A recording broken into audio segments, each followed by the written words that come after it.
So, eto na ang balita, mga sangkay, may gagawin na daw po yung mga senador laban po dito kay Bato na matagal na pong hindi nagpapakita sa Senado.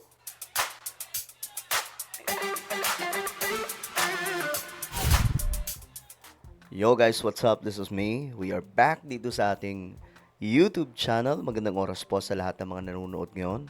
At ito pag-uusapan po natin mga sangkay itong patungkol po kay Senator Bato na kung saan matagal-tagal na po, no? Simula po kasi simula nung itong si Boying Remulla nagbigay po ng maikling impormasyon patungkol po sa pag-aresto sa kanya ng ICC, hindi na po nagpakita. No? Simula noon, wala na. Wala nang Bato sa eksena doon sa Senado. Ngayon, mga sangkay, dahil dyan, may gagawin na daw po yung mga senador. Well, tingnan po natin.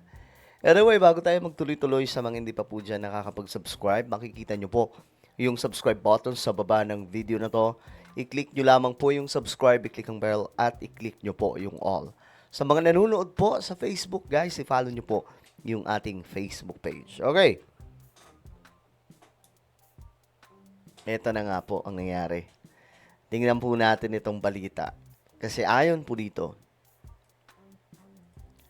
matagal ng pagliban ni Bato, posibleng pag-usapan na sa Lunes. So, pag-uusapan na daw po ito bukas, mga sangkay. Bukod sa Senado, absent din sa alumni homecoming ng Philippine Military Academy ang produkto nitong si Senador Bato de la Rosa. Hindi rin po nagpakita, mga sangkay. Ito po ay pagtitipon po ata ng mga general, no? Mga retiradong mga general. At wala po siya doon, mga sangkay. Ang kanyang pagliban sa tungkulin posibleng talakayan ng Senado sa Lunes ay kay Senador Ping Lacson. Pag-uusapan, ang tanong dyan, anong plano nila? May, tatanggalin na ba? Aalisan na ba ng sahod? Kasi mahirap naman yan, yung senador ka, pero wala ka dyan. Diba? Hindi ka nakaka-attend sa mga ganap, lalong-lalo na po pag may mga sesyon, may pinag-uusapan, wala ka. So, papaano yung trabaho? Nakatutok si June Veneracion. Nagbalik sa Sagradong Borromeo Field ng Fort del Pilar ang mga alumni ng Philippine Military Academy para sa kanilang taunang homecoming. Guest speaker sa Senate President Pro Tempore Panfilo Lacson ng PMA Matatag Class of 1971. So, ito po, mula po sa PMA. Ngayong may mga maaga nang naghahayag ng intensyong tumakbo sa eleksyon 2028. Sabi ni Lacson, hindi raw siya interesadong tumakbo. I'm nearing the twilight of my career. I plan or intend to finish my public service career in 2031. Okay. So, ano na pala, magre-retiro na ata itong si Ping Lacson sa 2031. When my current or first term ends. Isang kilalang graduate ng PMA ang wala sa marcha, si Senador Bato de la Rosa. Wala po si Senator Bato. Asa na kaya ito ngayon, no? Pero may mga nagsasabi, mga sangkay, na nandito lang daw po sa ating bansa. Hindi naman daw po talaga lumabas. May matindi lamang pong pinagtataguan talaga. Ng sinagtala class of 1986. Matagal na rin siyang absent sa mga sesyon ng Senado. Sabi ni Lacson, ang pagliban ni De La Rosa ay isa raw sa maaaring pag-usapan sa isasagawang All Senators Caucus sa Lunes. I think we should take it seriously, no? And on Monday, pagka meron kaming All Senators Caucus, it could come up and we can have a consensus. Naku, yari si Senator Bato. Pag-uusapan na yun, special session for Ronald Bato de la Rosa. Yun ang problema, mga sangkay, sa Constitution natin. Kasi, wala pong nakasad doon kung anong gagawin sa mga opisyal kung sila ay a-absent. Buti pa ngayong buti pa ngayong mga empleyado, 'di ba? Sa mga kumpanya, mga nagtatrabaho, na mga katulad lang natin.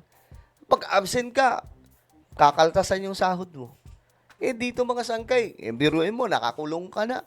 Pag senador ka, kahit nakakulong ka, sasahod ka pa rin, hindi ka pa rin matatanggal. Sa mga pinagtatrabahuan ng mga common na Pilipino na katulad natin, di ba?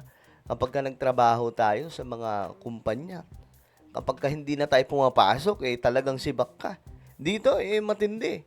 Maliban sa hindi na nga po nag-a-attend, senador ka pa rin, may sahod ka pa rin. Ganon katindi. Wala eh.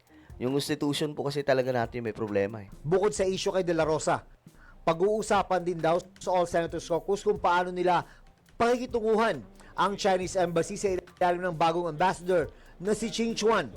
Okay, kasi itong bagong ano ngayon dito sa Pilipinas, ambassador ng China, medyo maanghang po yung bibig. No, hindi po katulad ng tropa ni BBM na ito maboka eh. Kasunod ng debate sa Senado dahil sa maanghang na pahayag ng kinatawan ng China sa ilang senador. Ito press air na yung Chinese ambassador nagsabi na let's talk. At least mag-establish kami ng parameters on how to communicate with each other. Grabe, no? Kawawa naman po ang ating bayan. Parang tayo pa po yung mag-a-adjust. Gawin nyo yan sa China, di ba? Pag sa China yan, yari ka. Palalayasin ka talaga. Pero dito sa ating bansa, mag-angas. Parang parang sila pa po yung may-ari sa ating bansa, di ba? Tayo pa yung mag-a-adjust. Kita nyo yung gagawin nila. Para hindi tayo nagkakasakitan. Unang marcha naman ito sa PMA Alumni Homecoming bilang PNP Chief ni Police General Jose Melencio Nartates Jr. ng Tanglaw Diwa Class of 1992, ang huling batch ng mga PMAer sa pambansang pulisya. After 92, after 93, kailangan may handa natin. Actually, okay? Not only Philippine National Police Academy, but the leadership within the Philippine National Police. Grabe, no? At least ngayon si Nartates, naka 4-star na. Kasi, ilang buwan din po yung hindi binitawan ni tawag dito, General Torre. Ito ngayon, at least nasa kanya na. Marami magagaling na mga opisyal sa ating Philippine National Police. It's a matter of handling them well. Mula Baguio City, Okay, so ayan po mga sangkay ang kanilang planong gawin kay Senator Bato. Pero ewan ko lang kung yan, mga sangkay, matatanggal si Senator Bato. Ito, mga komento dito. Ayun, gusto ng iba, removal of office. O, ito, tanggalin na yan. 'Di ba? So, masahod kahit di pumapasok. Buwisit yan, sabi nitong ilustrado. Tanggalin na yan. Kung hindi kaya magtrabaho, mag-resign na lang. Wala. Yung sisihin po natin yung 1987 Constitution. Di ba? Masyadong mahal na mahal po yan ng mga dilaw. So, ayan. Sisihin nyo yung 1987 Constitution. Yan po ang problema dyan eh. Tapos, ayaw nyo ng charter change. Di, lahat tayo, ganito lagi. Di ba?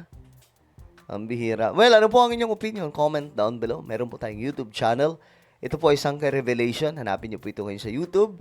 Kapag nakita nyo na, i-click nyo po yung subscribe, i-click ang bell, at i-click nyo po yung all.